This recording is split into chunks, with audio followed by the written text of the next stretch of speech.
is not talking about it, and yet we know that there are funds already, because the fund has been running some times back. Mr. Speaker, it's a question on top of another question. Thank you, Mr. Speaker, and I must applaud the Honorable Chair for opening up our minds to the same. Thank you. Okay, thank you, Honorable Member. We allow Honorable Josephat Kirui to react.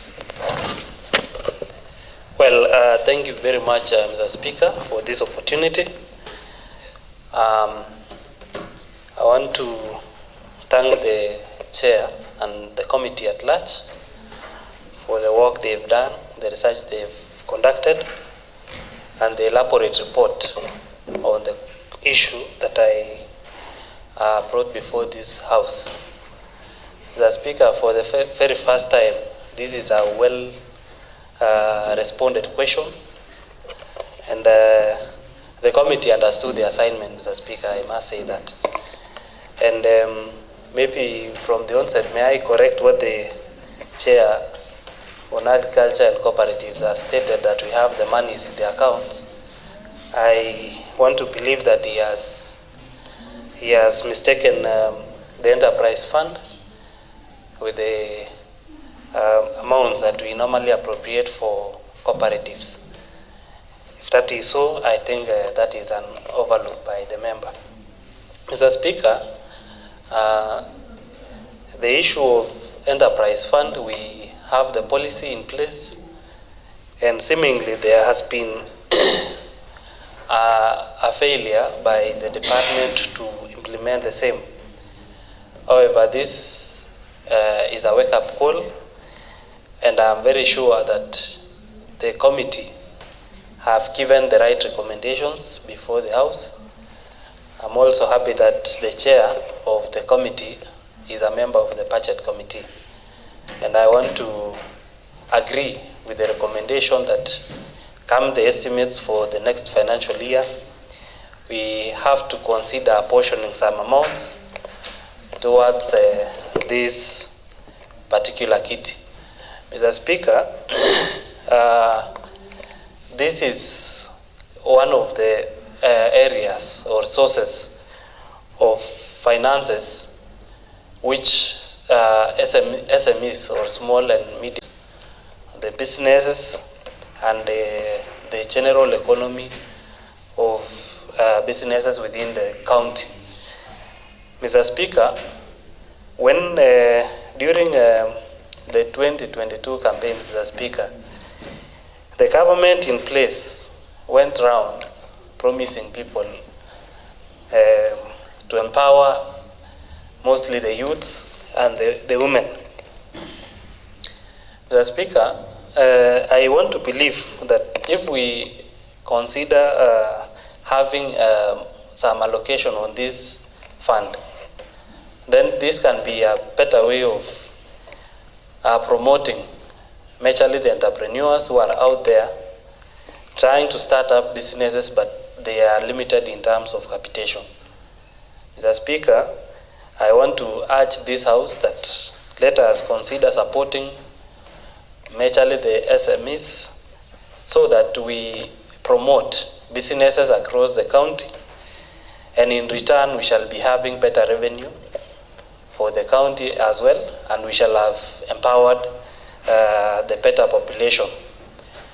In a question of who are the target group, which my colleague has raised, we have individuals who are conversant with this policy, and really, Mr. Speaker, that is how I came up to raise this question.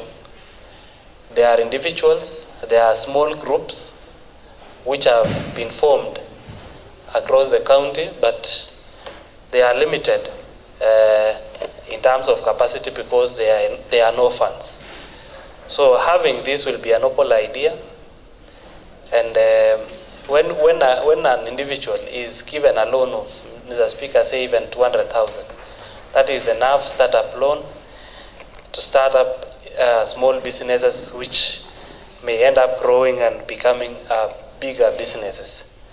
Mr. Speaker, I don't want to dwell so much on it.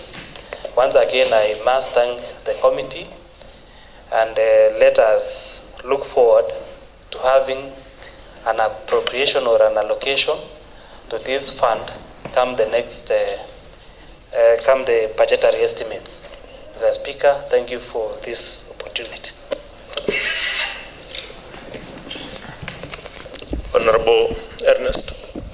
Thank you very much, Mr. Speaker, for this opportunity. I wish to also join hands with the seeker of the statement, Honorable Josephat. And also, Mr. Speaker, first is to thank the committee for the very elaborate response that they have given concerning the issues raised around the county enterprise fund.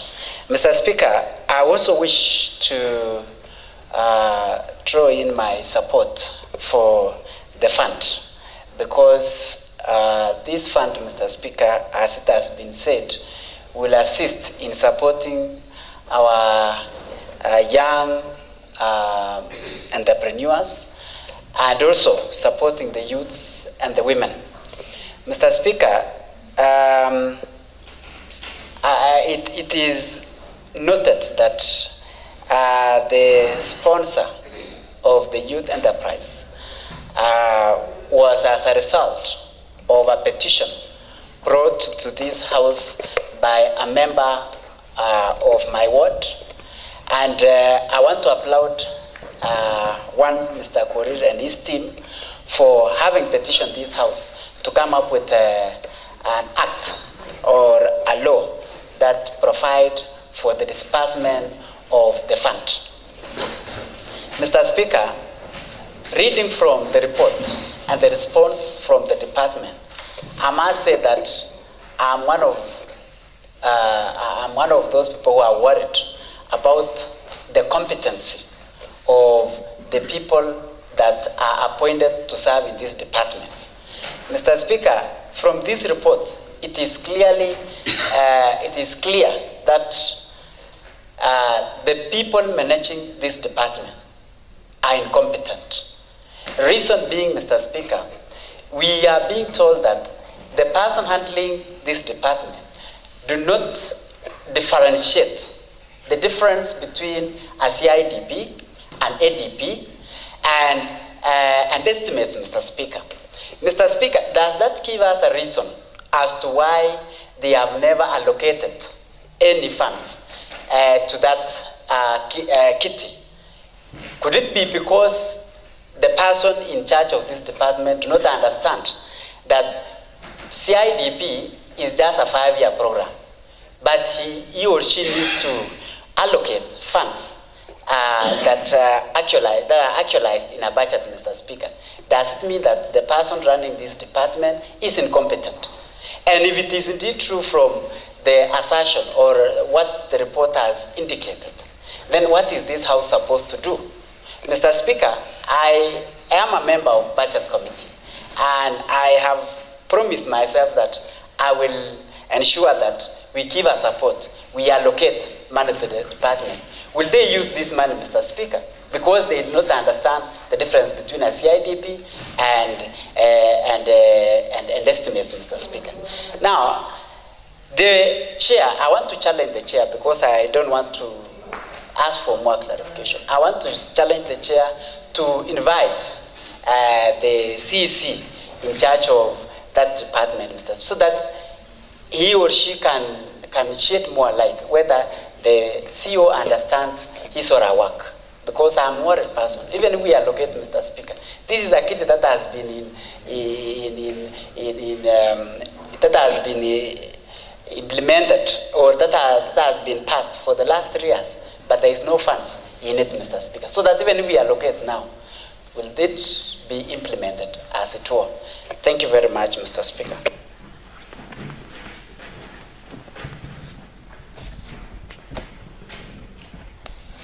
Okay, thank you.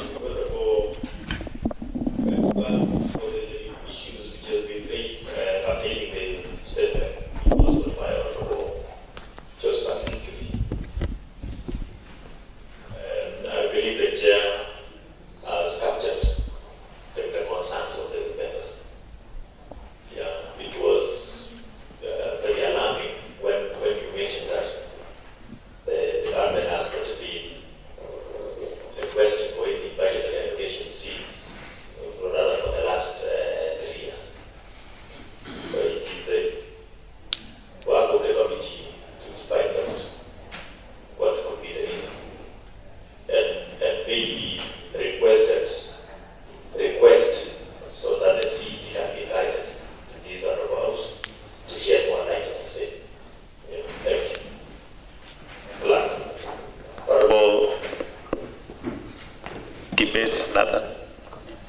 Thank you, Honorable Speaker. I'd like to respond on the statement said by, although he's not around, Honorable, I shared with him the response last week, and he was satisfied. So I would like maybe to read to the House the response. One of your members of the committee has requested that the statement to come in the afternoon.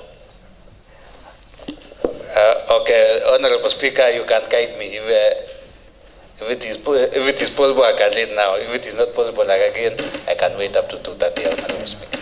So you guide me.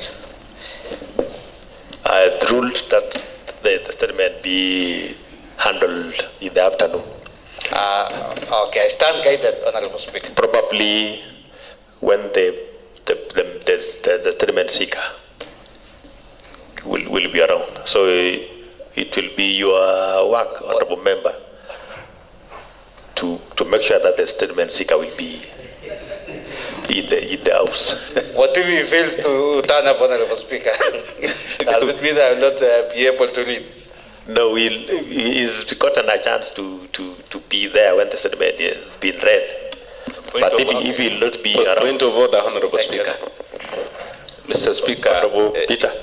In reference to the County Assembly standing orders, it is the sole duty of the whip to make sure that certain honorable members are available when their businesses are due, Mr. Speaker. I don't know, by telling the Honorable Nathan, Chairperson, Committee on Finance and Economic Planning, to do a job that he is not paid to do, Mr. Speaker, you are not being fair to him. So I think the whip and his deputy can do it better. And unfortunately, the person missing is the deputy whip. So, Mr. Speaker, should he fail to appear in the afternoon, we will seek your permission to continue in giving the statement, Mr. Speaker. Yeah, if he will not be there in the afternoon, the statement will be answered. But the work of the whip actually is to make sure that the members are within the chambers. So I withdraw the statement that Honorable Nathan be the one to make sure that the Honorable Victor will be around. We hopefully he'll be able to follow what the processing of this morning and make sure that he appear in the afternoon. Yeah, thank you. Clerk. Order number 8, motion.